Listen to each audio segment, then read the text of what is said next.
Good morning, everybody. Welcome to Cars and Coffee at our new time, 10 a.m. Eastern. And if you're a car guy that wants to learn more about cars and performance, you're in the right spot. We're going to spend the next hour talking about, on today's topics, we're going to talk about improving the front grip so you can turn on a dime. We were going to talk about the cold air kit for the 550 Mustangs, but I got such great questions this week. I'm going to postpone that till next week. And then, of course, it's we typically do quick hitters, which are like quick questions I can answer, except the questions are so good this week, I'm going to spend a lot of time on them. So this is Kenny Brown, and this is my Cars and Coffee, where I try to share with you some of my 40 years of professional motorsports and building some pretty cool street cars, track cars, and championship-winning race cars. This week's artwork from my collection is Dan Gurney at the Belgian Grand Prix 1967, which is the only American driver in an American car to ever win a Formula One race. And he had the Westlake V12, so it was actually a pretty cool car. But it's part of American history. I should have had it up a couple of weeks ago because the Formula One was at Spa, which is in Belgium, one of my all-time favorite tracks. If there's one track I would want to drive on my bucket list, it would be Spa. So. Carrie left me these notes. Carrie's not here today, but of course she left me my notes, as everybody knows. Let's see. Thank you for joining us. If you're on YouTube, you haven't subscribed yet, please hit the big red button. She's not here to tell me that this week, so I have to kind of do it on my own. If you want to subscribe, hit the big red button, and to get notifications for when we're going to go live, there's a little bell. Click on the little bell. Our Facebook fans, we love you. You've been with us a long time. Be sure to check the like button, click the like button. That helps spread the word. And if you're not a member of the Speed Therapy Society, I strongly recommend it. It is a private Facebook group, and it's all like-minded car guys and gals. And the camaraderie and what's shared in there as far as pictures and comments is just pretty incredible.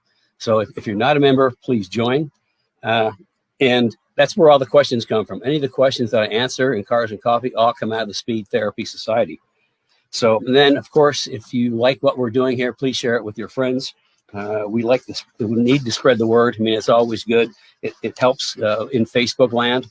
So with that, I think I'm going to kind of move into, got to go make sure I read everything. Carrie's not here to yell at me. So I got to be really careful. I do everything on my own. Oh, also, if you got questions, you can send them in through the comments, because if I have time at the end, I'll try to answer some of your questions. So you can send in questions live. So let's kind of move down to the first of our questions is from Greg Simmons. And his question is, what are the jacking rails for? Okay, that's a great question. And let me take you back in a little history. 1986, I was building, managing, engineering the Celine R Mustangs in the SCCA Pro Endurance Championship. And in endurance racing, you got to do a lot of pit stops, a lot of tire changes. You can just imagine how many times you have to jack a car up in a 24-hour race, even a 12-hour race. And it's, to have to crawl under every time and look under the car that's lowered to find a spot to jack it up, just waste time. So what we did is we put a 1x1 steel tube, or square tube down right by the pinch weld so that we could jack the car up really quickly. Well, the SCCA saw that, and they thought because it wasn't part of the roll cage that it was an extra chassis stiffening device, which oh, come on, really? So we had to do it. We had to put it at the third, 1/3 and 2/3. We had to take a hacksaw and hack a little bitty groove into them so it wouldn't be considered a full tube. I don't know why. In 87, they were on there and didn't bother us. So anyway, that's where the jacking rails for Mustang started, was in the 86 Celine endurance cars. And then about maybe 88, 89, we were doing a lot of Mustangs. And I would put jacking rails in all the cars we did. I said, well, why don't we bring this to market? So that's when we took the jacking rails to market. And it is an amazing help. If you got a lowered car, you know what it's like to kind of crawl under and find the right spot to stick the jack. and sometimes you miss. Well, with the jacking rail, it's right along the pinch weld.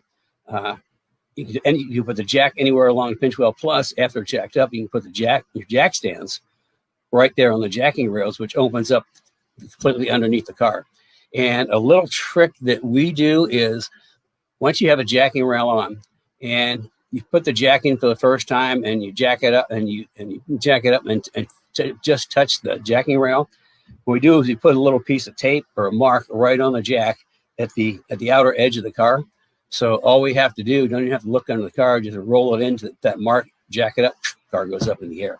There's Wes, who does some of our installation videos, had very good comments to make on that. If you haven't seen the video on the rear grip kit installation, that's a good place to show you, how well they work.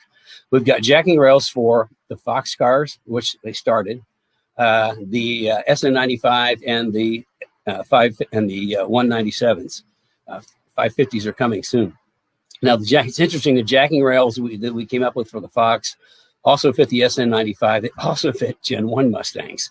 So that's our straight too. But for the SN95s, it was a little trickier because the pinch welds. So what we did is we went to inch by inch and a half, and we have these holes in there that match up to the little pin marks on the pinch weld. So they can just weld right up there, jack the car up, and away you go. All of our undercar chassis pieces, like the jacking rails, subframe connectors, matrix brace, they're all zinc plated to resist rust. At least, we spend a little more money getting good plating on them so they don't rust. I don't like powder coating things to go underneath the car because sooner or later that chips. And if you got to weld something, it's powder coated, the fumes are noxious. So everything we do under the car for chassis is zinc plated. Okay, so jacking rails, you need them. If you don't have them and you have a lowered car, they're well worth the investment. I mean, it's just so much easier to jack the car up. So that's what jacking rails are for. Exactly what they say, jacking the car up. And they work really well. Okay, now here's a good one. Bray Earls, do you sell brake pad capable for street and autocross for the S550s? Well, the answer is yes. We sell a lot of brake pads. And the reason we sell a lot of brake pads is because we have different compounds for different applications and different heat ranges. And what do I mean by that? What I mean is that you need to match your brake pad compound to the temperature that your rotors, maximum temperature of your rotors. Now on Ruby, my 2012 track car, I'll typically see 1200 degrees rotor temperature in the front. And so I have a brake pad that 1200 degrees it's between, brake pads are between 400 and 1600 degrees, so 1200 is right in the middle, so it's perfect. What we've found out is that, if you put like that kind of brake pad in for like street and autocross, it's not going to work. It's not going to see enough temperature for the compounds to work. It's going to make noise and make dust. So getting the compound right is really important. And that's what we have people call in and talk to me, and I'll recommend a compound.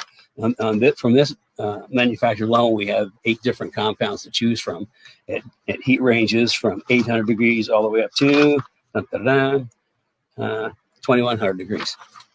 So I'll pick the pad. But getting back to your question, yes, we have a brake pad. We actually have 2. The first one is a street pad, and it will take temperature up to 800 degrees. Now, I don't have any real data on this, but I'm guessing that most factory street pads are good to maybe 400 or 500 degrees tops. If you do repeated stops, like if you take like OE brake pads out to the track, you're going to burn them up like within a couple laps because they just can't take the heat. So I'm just guessing that they're in that 400 or 500 temperature range. So the first one we have is a street pad that has really good initial bite, and it's good up to 800 degrees. And that's from like 0 up to 800. So whatever the temperature is, it just bites right away. You don't have to wait to get heat into the pads. The second one is a little more aggressive, and that one goes up to 1,000 degrees. Now, the one that goes up to 1,000 degrees is more of let's say the first one is a street autocross pad. The second would be an autocross street pad, if that makes sense to you. And you know, it's got great friction coefficients. It comes on from dead stop all the way up to 1,000 degrees, like I said. Has good modulation characteristics, but it's, you know, it's going to be a little noisier maybe. It depends, and maybe a little more dust than the GS1 pad. That's the street pad, but that's a great pad as well. So we got 2 pad options. If you want to call the office on Monday and set up a 15-minute consult with me, I can talk through, and we can kind of figure out what's going to be the best pad for you. So you answered yes. And for the guys that go to the track, we've got, like I say, I've got a great selection of pads. Also, a real bonus is we get our track pads pre-bedded. Anybody that's had racing pads know you have to go out and bed your pads. And if you don't do a good job of bedding your pads, then they aren't going to last as long. And what I mean by bedding is for like say on my car, I've got pads that go between 400 and 1,600 degrees is their operating range. To bed them and get all the gases out and all the volatiles from manufacturing, they need to get up to operating temperature. So to do that, you know, I'll go and I'll, you know, that's 70, 80 miles an hour. I'll do a power stop down to about 20 and speed up, and then do that a couple, 3 times. And at some point, I'm gonna start getting harder and harder on the brakes. At some point, all of a sudden, the brake pedal gets really hard and the car won't stop. Bingo. That means the pads are bedded. At that point, I drive back to the pits, and the pads have to cool completely after being bedded. And once you get back out, then boom, you got magical brakes. Now the advantage of that typically takes a whole session to bed a set of pads. So by getting our pads pre-bedded, you don't have to do that. You just don't have to waste a whole session bedding your brake pads. Just put them on and go. And like I say, we got lots of different compounds. And we set up a 15-minute consult with Carrie on Monday, and we'll talk through compounds and see what's going to be the best for you. So, next question. Oh, also, if you have brake pads, you need high temperature brake fluid, period. You don't want to, if you're on track, you don't want to boil your brake fluid because you'll have a bad day. If the brake, think of this, the brake pads get really hot, like up to 1,000 degrees or so, then your brake fluid's getting really hot.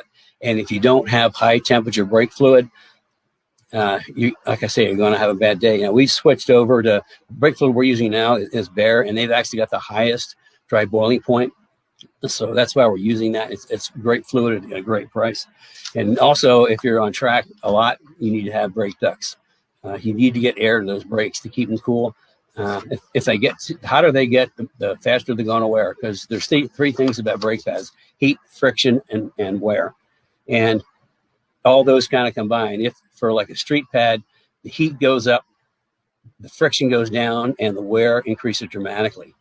For a race pad, the heat goes up, friction goes up, and if you get out of the range of that pad, then the wear goes up. So it's always important to get your brake pad, your brake fluid, and brake ducts if you're on a track car. For even for autocross, I would put good brake fluid in there. I mean, you just never know when you have to do a fast panic stop, and you spike the temperatures on both the rotor, the caliper, and the brake fluid. So that's my little thing on brake fluid. Okay, good time to take a cup of coffee. Which reminds me, if you're just joining us, I'm Kenny Brown. This is Cars and Coffee, and I'm sharing some of my extensive knowledge and experience of 40 years of professional motorsports, and building some great street car, track cars, and championship-winning race cars. And we talked about Dan Gurney is on this side. And for those that have been with you before, you know all about my trusty toolbox back here. That toolbox has been with me for over 40 years, and it has been to just about every major racetrack in North America, and even up to Canada twice, where we won the GT class of the 24 Hours of Canada 2 years in a row. So if Brad one time said, "Boy, if that toolbox could talk," and yeah, if that toolbox can talk, it's seen a lot. So we're moving on to Brian. And Brian, I'm sorry, I'm not even going to try to pronounce your last name. I just don't want to embarrass myself. So Let's see, his question is for S197, what is the purpose of the tubular rear control arms and relocation brackets of the rear axle? Also, NVH concerns. Also, what should I expect my coolant temperature to be on track? Currently, I have a Boss 302R radiator, and it's still the cylinder head is getting at 240 degrees after about 10 minutes on the track. Well, the big question is, what is the water temperature doing? Keeping cars cool is really important, and we've had a lot of customers call, and their cars are running hot on track. And there's a couple of solutions. A vented hood. If you don't have a vented hood does a lot of good things. First of all, it gets the heat out the engine heat out from under the hood, and that does two things: evacuates heat, and also, if you have a solid hood, when the air comes through the radiator, the only place for it to go is down. And when you get all that extra air going down, what's happening is you're building up positive pressure under the front of the car. And that's not what you want. More positive pressure has less grip you're going to have. So by venting that heat at the top, you're also reducing the pressure underneath the front of the car, which is good for improving your cornering. Example, back when Ford Racing was doing initial development on the Boss 302S, they were a Groton, which is a track in Michigan. And my late son, Paul, brought his hood, which is a really great design, has a lot of vents in it. And they put that, only change they made was they put that hood on the car and dropped the water temperature, and I can't remember exact number, but they picked up like over a second in lap time. So a vented hood is one good thing. If you don't want to go to the expense of the vented hood, we've got just a fabulous radiator. It's our triple. It's triple thick and triple pass. What I mean by that is it's really thick, and we use a smaller tube so that we get more tubes and more surface area, and it's like really thick. But the other thing, it's triple pass. Now, a standard radiator is single pass. It'll come in on the passenger side, kind of float through, and then go out on the driver's side at the bottom. Well, that can cause just spots in the lower right and the upper left corners, which don't get as much cooling capability because water is going to take the easiest path. So in stock car racing, the twin pass radiator has been really popular for years. That's where the water comes in one side, makes a U-turn, and goes out the other side. Well, that's good for GM cars because I guess both engine waters on the same side. But for a Mustang, that won't work. So we come up with a triple pass where it comes in the top, goes across, makes a U-turn, goes back across, makes another U-turn, goes back across again. So we get almost total saturation of the water going through, and with the extra fins and the extra thickness, it cools like a dream. We had one customer that was having heating issues at Road America with his Shelby GT350, and by putting the triple radiator in, he dropped his water temperature like close to 30 degrees. So that's a good way to bring your temperature down is with a good radiator, and also if you can get a good vented hood, that'll help too. And if you get a vented hood, make sure the vents are closer to the radiator than the windshield, because if it's closer to the radiator, you've got fast moving air at that point, which is negative pressure, which will help suck the air out from under the engine. If you got it all the way back, like near the cowl, that's high pressure air, and you're not going to draw as much out because the pressure at the base of the windshield is high pressure. And that's why a lot of stock cars, they actually pick up air for the carburetor at the base of the windshield because that's a high pressure area. So there's a couple tips on cooling. Now let's get back to the purpose of the tubular control arms and the relocation brackets. Okay, the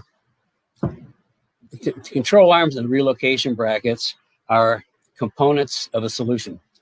And if people have been with me for a while know that, what I really focus on is creating solutions for Mustangs. And the thing about S197s is they get tail happy, especially the Coyote cars and the GT350s. It doesn't take very much to get the back loose. So what my solution is what we call a rear grip kit. And the tubular control arms and the axle brackets are all part of that. And I'll start with the control arms and axle brackets and work backwards so you can see how everything works together. One to tubular control arms, aluminum control arms, because they're light. They're really light. And also, everybody uses like 3/4-inch rod ends and big tubes. We dropped down to a super high grade, professional grade 5/8 rod end.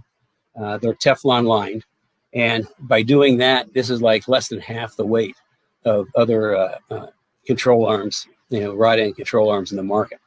That's one thing. But if you're looking, you're going to see that that's a little odd.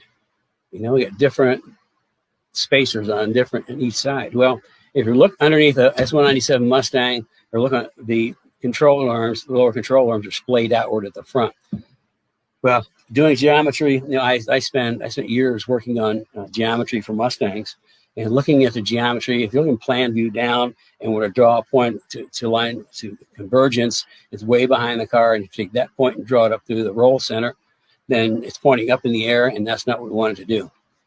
So by taking the control arms into the front, we'll move the pickup point inboard, and at the back, move it outboard. So at the end, we have a control arm parallel to center line, which is what we're looking for. Because then you don't have this roll axis thing pointing up in the air. It becomes parallel to lower control arms, which we're going to talk about the connection between rear roll center and front roll center. So that's the control arm view and why we do it. Now, the axle brackets are part of improving what's called the side view geometry, side view swing arm geometry, which creates the instant center, and the instant center is what impacts anti-squat. And anti-squat is how quickly pressure gets from the car down to the tires to get forward bite. Now, our traction bracket, if you've seen other traction brackets in the market, this is completely different. First of all, there's only one hole. There's not a whole line of holes here to hook up to. Secondly, there's no great big thing that comes out the back and hooks up. I never understood that. Why would you have something that would move to, anyway. What we do is I just put it in shear, so there's no way this is going to rotate. And then for the guys that are running high horsepower that want extra control, then we have a hole in here. You can put another bolt in, so it's solid on both sides. It'll never move. But I have only one hole because I've worked out the geometry I like the best for the side view, which means anti-squat. And because I don't like people having to adjust things at the track. If you have things to adjust, you're going to be adjusting rather than focusing on your driving. Driving is the most important thing. So I picked the point I like, and that relates to the upper control arm module. I say module because our upper control arm comes with the bracket for the car, because two things. First of all, it's longer than factory. It has we do use a 3/4 rod end at the top because that's a single control arm with a lot of torque goes through it. But it's longer, and the pickup point is changed to impact the side view geometry, which is looking at the car from the side.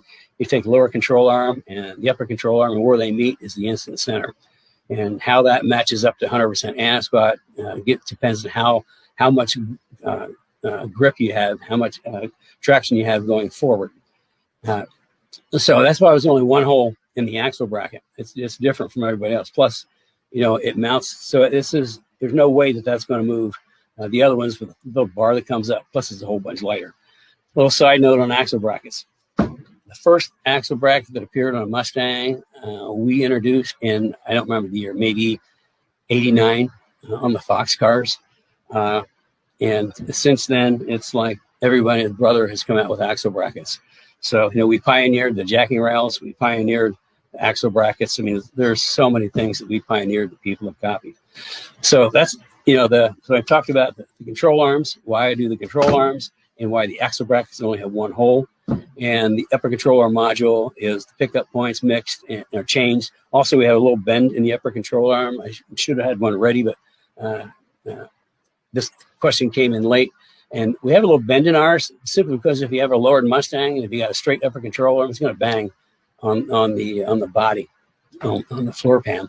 So that's the whole part of it. Now the third part, that's maybe more the fourth part. The rear grip kit is the panner bar, and the panner bar is really, really important because what we do, where the panner bar crosses the center line of a Mustang is the roll center. And in a Mustang, you look underneath an S197, that's right in the middle of the differential. Well, by having the roll center up that high, going around a corner, you can feel the car kind of tip up, and like going around a right-hand corner, the inside tire is going to feel like it's getting light, and also the left front tire is going to be digging in. Well, that's because the roll center is high in the back. And what I do is I move the roll center down. To give you some history, in late 90s, Trans Am racing, Watts link is the best way to locate an axle. Unfortunately, wherever the pin is, that's the roll center. And on the back of a Mustang, you can't get it down very low. And plus, you have to add a whole bunch of, things just to make it work. Well, the Trans Am cars, they have like an underslung frame. So it was real easy. We could take a Watts link and mount horizontal at the bottom of the differential and just tie it over the frame. That was easy to do. But doing that for, the average guy's garage is pretty difficult. So I follow the same principle. We have the roll center rear location kit, where we take the panner bar and move it all the way down to the bottom of the differential, which brings the rear roll center down, and the front roll center, we'll talk to you if I get time, we bring that up. So that's kind of like the rear grip kit. Really cool control arms, axle brackets with no adjustment. So all you have to do is focus on driving. The upper module is longer, pickup points move, and then we bring the roll center down. So the car, just what that does to the back of the car. If you go into the Speed Therapy Society, the comments of some of the people that put that on their car, it's pretty interesting. If you haven't joined the Speed Therapy Society, please do. Like I say, this is where all the questions come from. So we got through your cooling, and we got through axle brackets. And so now, look, we got one more question, and we'll start talking about front grip. Jim wants to know, he's got 2019 with a Performance Pack 2 Magna Ride. He just added the Ford 5300W Magna Ride lowering springs. And he's got noise, lots of noise to the back suspension. Any thoughts what might be wrong? Okay, that's kind of a tough question. It's like calling your doctor and saying, hey, I have a pain in my back. Can you fix it? Let me take some coffee. So, there's a lot of noise. It could be a rattle, it can be a clunk. It can be a bang. My suggestion is you have to kind of go on a detective mission, and you have to think logically. You have to go back and look at every single bolt or nut that you disturbed or took off or put back on in the process of putting the rear springs in.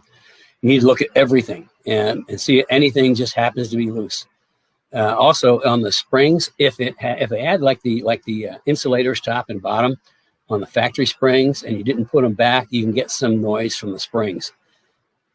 Also, look around if it's a rubbing noise or a banging noise or a clunking noise. Look around and see if you can see anything that's close to something else. And if something's close to something else, are the witness marks of where it might be rubbing.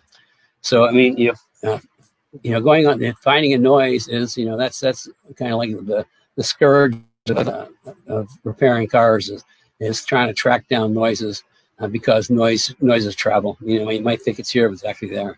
So go through all the nuts and bolts that you disturbed during the process putting your springs in. Check and see if it had isolators on top, isolators on the bottom, and you didn't put them back in. That could create a noise. And look and see if anything is close that could be moving up against something.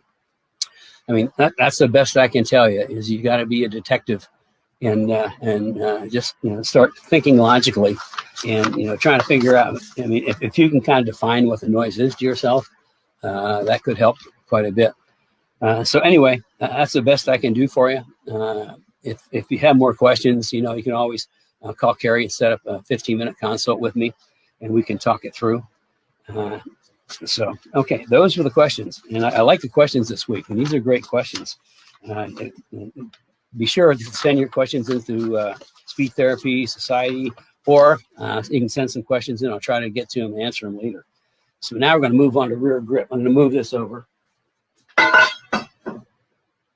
so I don't knock it over on my foot. Okay, we're talking about front grip and how to make the car turn on a dime. Well, that's pretty simple. You have to improve the geometry. Mustangs as they come from the factory, they're a great car. They're a great high-performance street car. They do a lot of things really well. But what they don't do is, if you really push them, you really take them to the limit. I mean, they weren't designed to be hard on track cars. Yes, they kind of say they were, but you get right down to it, and there's a lot of things that need to be improved to be a really hot track car. And so I talked about the rear grip kit in the back and how we changed the anti-squat with from the instant center upper control arm and the brackets, and then the lower control arm, and then brought the rear roll center down. Okay, well, the other part of making the Mustang work is bring the rear roll center down and bring the front roll center up. We have our front grip kit only consists of 3 basic components: the K-member, control arms, and bump steer tie rod ends. That's it. And the K-member and the control arms are actually engineered to work as a unit because that we get geometry in the control arm, we get geometry in the K-member to make it all work.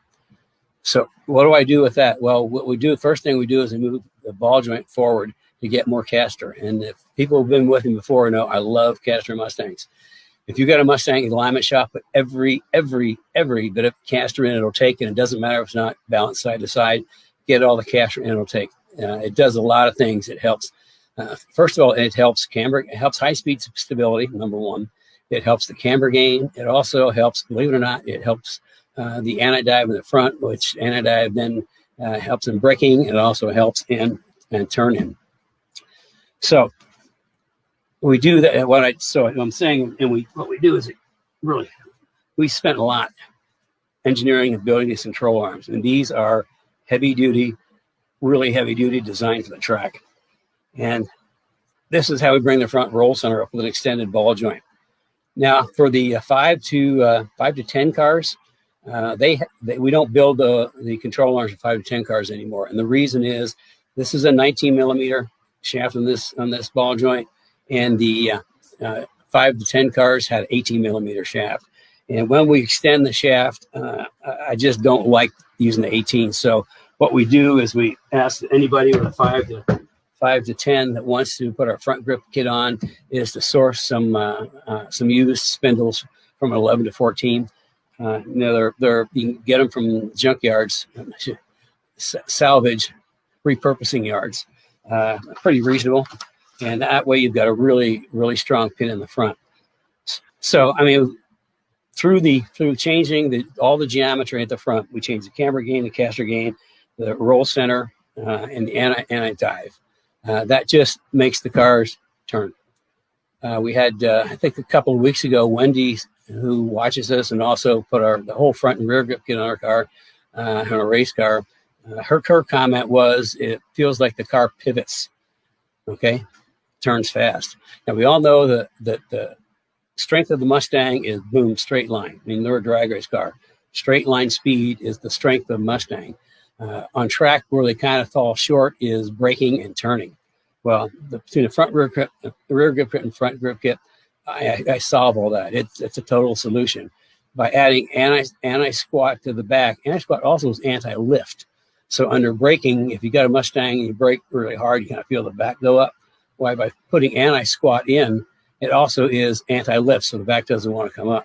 And then we put anti-dive in the front, so it doesn't want to like nosedive on you. Those two things, plus the front roll center up, the rear roll center down, just change the car completely. Because what I engineer the suspension around is the strength of the Mustang and the weakness of the Mustang. The strength, straight line. So with the anti-squat and anti-dive, you can brake really, really late. In racing, that's the best opportunity to overtake somebody who's under braking.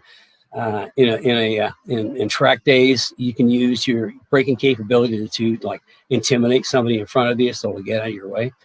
But by braking, being able to brake late and hard, you actually maybe extend the straightaway by 2, 3, 4, or even 5 car lengths, depending on the track, which means you made the straightaway longer, which is the Mustang strength. Between the geometry in the front makes the car turn. And by bringing the front roll center up and the rear roll center down in the turn, you don't have to wait as long for the axle to settle, so you get back to the gas sooner. So you get you're accelerating through the apex, which means you're flat on the gas on corner exit. That means you just made the corner shorter by the quick rotation, and getting the sooner, you made the next straightaway longer. So I make the straightaways longer and the cornering shorter. I mean, it's just, if you've ever driven, anybody's ever driven one of my cars will tell you, it's just pretty amazing. And it's geometry. Like I say, the S197s, that's AGS 4.0. That's the 4th generation of geometry. AGS 1.0 started with the 87 Saleen Mustangs, championship Mustangs that I engineered. And with every model change, with its improvement and a progression. Before the S197, the SN95, we introduced AGS 3.0 and 3.5 in 2001 at SEMA. And at 3.0 was the front K-member assembly, which again had geometry changes, number of geometry changes. And the interesting, it's really hard to hold up a K-member, but I can hold up a control arm for the SN95, and the ball joints just came in yesterday, so I haven't got them pressed in yet. You can see this is a pretty stout control arm, and it's a lot different than what you see. Most aftermarket control arms for Fox SN95 is just like 2 straight tubes, and maybe they'll have a cross tube back here. Well, and most of them look pretty spindly. This is engineered. This is done with FEA, and you know I talk about triangles. This actually forms 3 triangles. You've got one triangle in the front, and between the car and here you have another triangle. That's double triangulation, makes it super strong. And then again, the ball joint is extended. We were the first people to use extended ball joints back in 2001, actually. Now everybody's doing it. And the problem was the only ones we could get for extended ball joints back then were for ASA cars, which were GM, which means we had to like do some funky things to get it into spindle. But we were the first to do the long shank ball joints, which brings the roll center up. I think I got through all that. And also in the SN95, our camber plates, we call it Caster Plus, because I took the caster adjustment out. And what I found is every time we put a set of camber plates on, we'd always have maximum caster. And I thought, that's kind of why will we need all this extra stuff? So by eliminating the caster adjustment, we're able to get like another half-degree caster. And so caster's fixed on the Caster Plus and the SN95s and Fox cars. Like I say, caster is everything. So I've kind of gone through, I think, something I forgot. Anytime you've got urethane bushings like that, the grease, the terrible grease is really important. You need to get grease on the inside and on the pin. That's super important. And then just a really, really light coating on the face. Because if you don't, you're going to squeak. Plain and simple. And this grease, if you've ever used it before, is really good, but it's sticky and it gets on your hands. It's almost impossible to get off. 2 solutions. One, somebody told me the WD-40 takes it off, which sounds like a good solution. Or just wear some vinyl gloves. Gloves are kind of like the big thing now, so they're easy to find. And that way, you don't have to get the super sticky stuff on your fingers. So, see, I've got through. Got to go back to my list. Okay. Bridget is taking Carrie's place with a note. Remember to like Cars and Coffee. This episode by clicking the like button and top of the live session. Like button and thumbs up. And the other thing that if you haven't been with us for a while, that Facebook kind of had a problem, and we were supposed to have thumbs to go up and wrenches to go up. But somehow they got hot and they kind of melted and they sort of look like a heart. But just ignore that. Just imagine that's a wrench. So, we like getting wrenches and thumbs up. It helps spread the word. Again, please, if you've got friends or a group that you think could get some value out of what I talk about, please share this with them. Have them join us. We'd love to have you. And then, like I say, the Speed Therapy Society is the place to be. I mean, it's getting cool. The other thing that we're doing is we have the Speed Therapy Academy going. And this week in the Academy, we talked about, what did we talk? Tires and wheels. And as a special guest on the master class, we had Steve Shard from Forge Line Wheels. Gave a real nice presentation. I mean, we've covered geometry, chassis, suspension. I think next week we're doing cooling and hardware. So it's the Academy's turned out to be pretty good. Everybody seems to be learning a lot. I'm looking over here at parts I set out. The third component to the front grip kit on S197 Mustang is the Pokesteer Tie Rod Ends.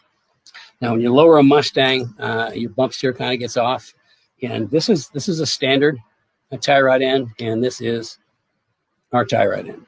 You can see that the shaft is longer, which moves the ball of the tie rod end down. I tell you, if you're looking for, how to get your bump steer, if your bump steer is right, if your bump steer is wrong, the quick down and dirty easy way is just stand back and look at the control arm angle and the tie rod angle. If they are parallel, your bump steer is going to be pretty close. If they're not parallel, then you need to look at ways to fix it. That's why we use this.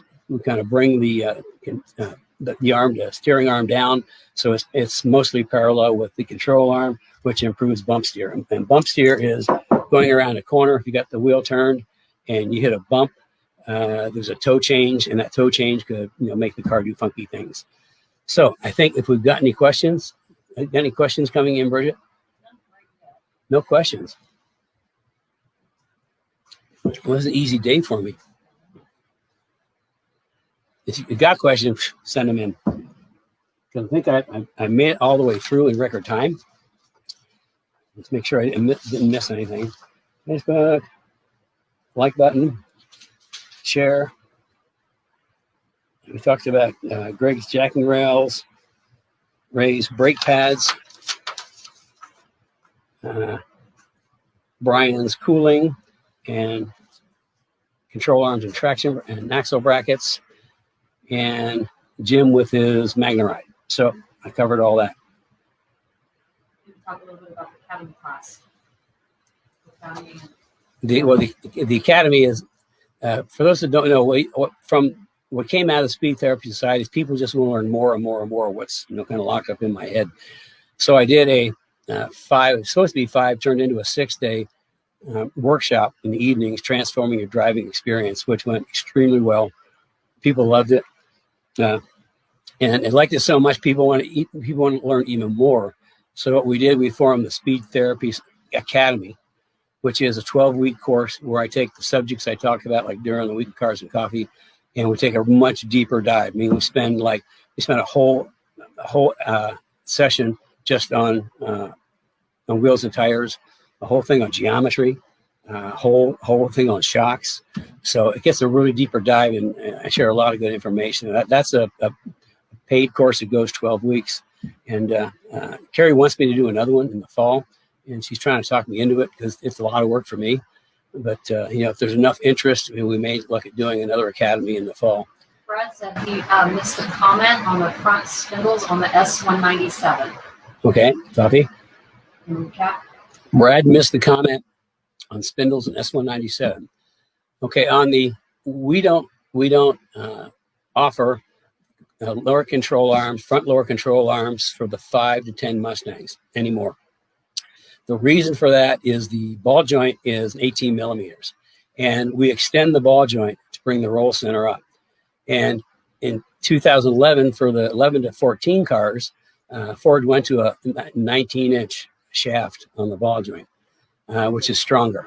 If Ford went to it for the regular street cars, we certainly should go to it for the earlier cars because it's got a longer shaft, and longer shaft, there's more things to go wrong. So for the 5 to 10s, if you want to put the front grip kit on, you need to go out and look for from salvage yards or online S197 spindles, or you can call and have Rich try to help you find some. But that's the whole thing on the spindles. We just don't make the 5 to 10s anymore because it's a smaller ball joint shaft, and we're putting a lot of load. I mean, the G's that we create with this suspension are pretty high. So we want to be sure that nobody has an issue, because we have seen in the earlier days of when the extended ball joints first came out, like 5 and 6. We have seen some break. They've gotten the metallurgy has gotten significantly better since then, but even so, we just stick with the 19-inch ball joints. It's just the better solution. Ray Earls is asking rear camber arms for the S550. Ray is asking about rear camber arms for the S550. Yes, you need them. We actually have upper camber arms on our website that are really, really nice piece. Super well made. They're forged aluminum, and they're really cool. If I'd have known, I'd have had one up here. Maybe I'll. Oh no, we don't. We just put one on Kelly's car. What's cool about them is they're symmetrical, and what you can do, you can actually adjust camber on both ends. And what they recommend is you do a base camber on the inside, and then there's an adjustable camber on the outside. I mean, it's just a really, really great piece, because anybody that's tried to adjust rear camber on an S550, you start pulling your hair out.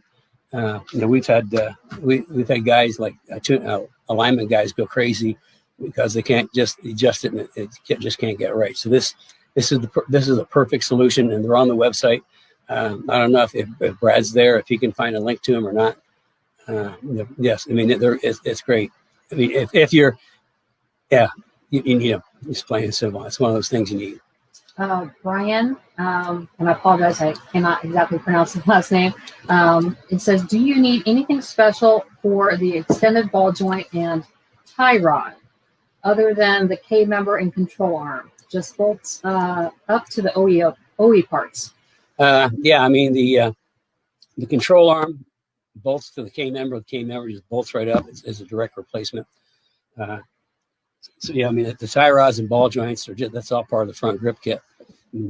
All three come together, and like I say, it's making a Mustang handle with all of that geometry. And I think I'm the only one in the industry that has put this much effort. I mean, I've been studying Mustang geometry since 1987, and with each new model, I've taken my AGS, which stands for Advanced Geometry Suspension Systems, because my suspensions are systems; they aren't parts. They're systems that create a solution. The big jump was in 01 when we went to 3.0 and 3.5, which is actually the IRS rear geometry. We're the only people that really support 99 to 04 IRS cars. I mean, we really support them because we know them. We've been doing that since 99. But that was the 3.0. And when the new S197 came out, I was in heaven. I mean, from a geometry standpoint, everything I needed to make it better was on that car. First of all, it had 3-link rear suspension with a panel bar. I mean, that just made geometry so easy. And then at the front, which made it easy, is the front control arms were no longer splayed; they were parallel to center line. So again, that just made my life so much better, and I was so excited. And because I worked and the geometry I've come up with for 197s, I'll put it up against anybody in the market, and it's probably one of the most cost-effective. It just works. And anything that works and works good is worth the investment. Dave Robinson, he entered late and would like to know the story on the artwork. Okay. The artwork this month is actually Dan Gurney at the 1967 Grand Prix of Belgium, when he was that is the only American driver in an American car to ever win a Formula One race. And he was driving a All-American Eagle with a Westlake V12. And I can't, my Formula One history is, I should have studied up on it. I think they had issues with the Westlake engine, and it just barely made it to the end. But nevertheless, he won, which was a big deal. And that's I mean, this is one of my pieces of artwork, and people have been with us know that every month I put a different piece of my artwork, automotive artwork collection up to share with you. So yeah, Dan Gurney and Eagle at Spa. I should have put it up a couple of weeks ago because Formula One was at Spa, which if it came in late, I mean, that is one track on my bucket list. If I could only drive one cool track in the world, it would be Spa.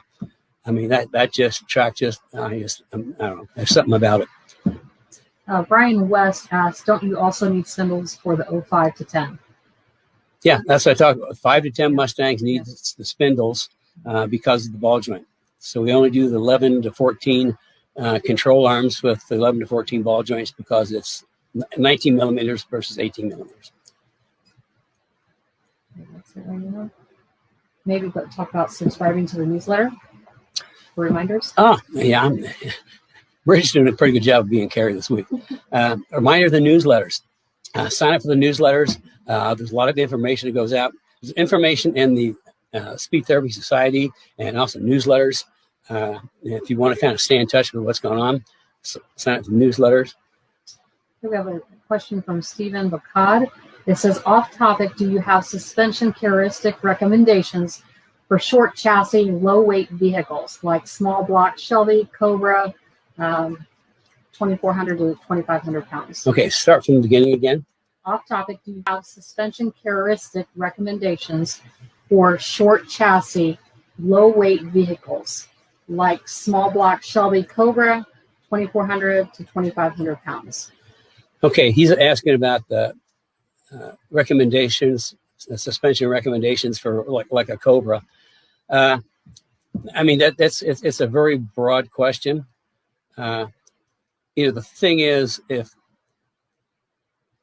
the ones that I've looked at, I haven't looked at all of them, but the ones that I've looked at, the geometry is not what I call ideal. If there's a way to change the geometry, and that's really hard. I mean, if I had a car to measure, I could figure out what the geometry is and what changes to make. But as far as other things, I mean, putting a set of at least good shock absorbers and springs. I'm off the top of my head, I'm guessing you'd be one running, if it's a live axle, maybe for that weight car, at least a 400 to 600 pound spring in the front, depending on if it's a street car or track car.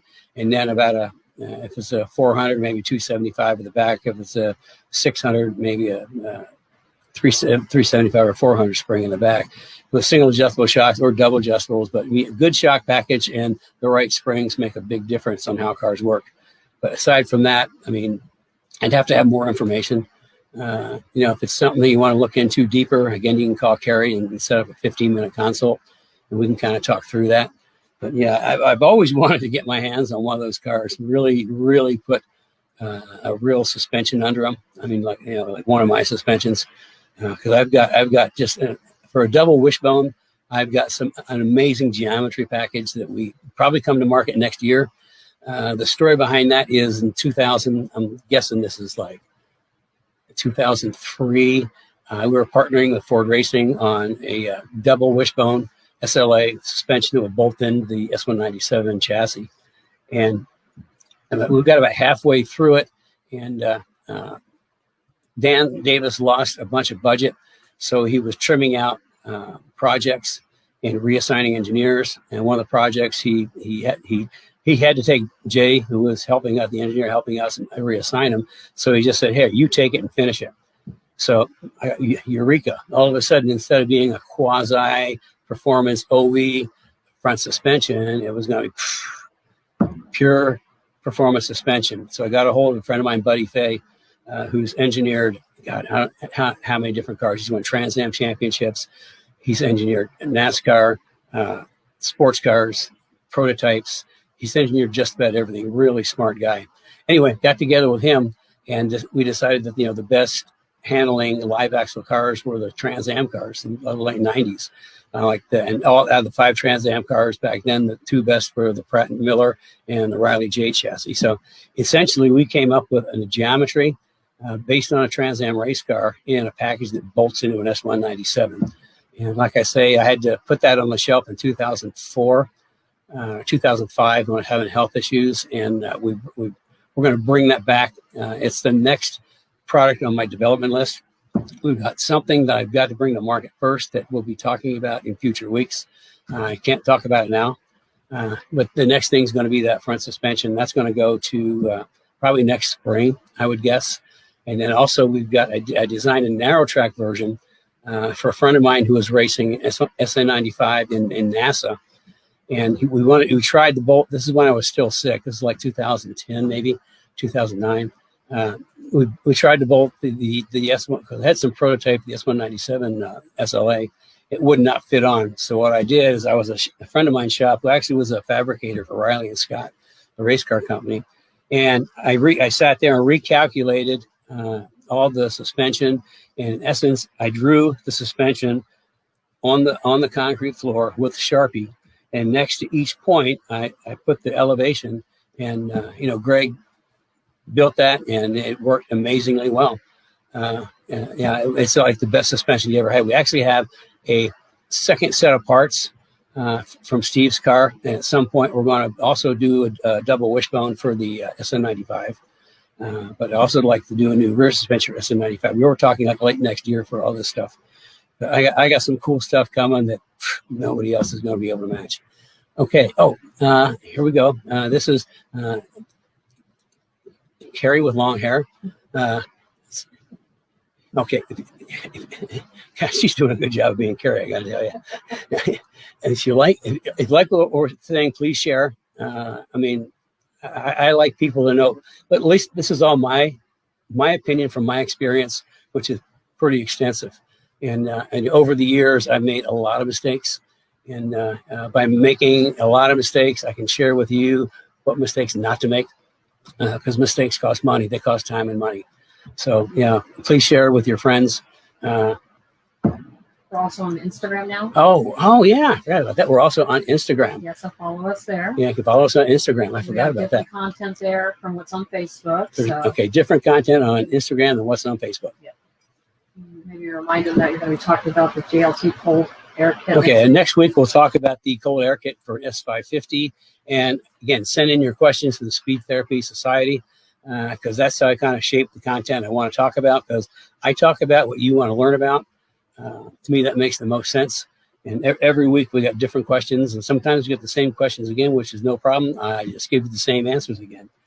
So if we have no more questions today, we're going to wrap this up early today, which is kind of good for a change. Plus, it's going to be wrapped up at 11, which is an hour earlier than usual, so everybody can get out and enjoy the day and have a good time. Saturday at 10 a.m. And remember, from now on, it's 10 a.m. Saturday mornings, Cars and Coffee. So this is Kenny Brown. I'm glad you had a chance to join me this morning, and join the rest of us who the Speed Therapy Society people who are always here. And join the Speed Therapy Society. I got to get this stuff in. Carol will kill me if I don't. Join the Speed Therapy Society. Get a newsletter. Click the little like buttons and share. Okay, I got that in. Even though Carrie isn't here, her spirit continues to influence what I say. So with that, we will see you guys next Saturday. The Speed Academy guys. Well, I'll see you Tuesday night. And so have a good weekend, and we'll see you next week.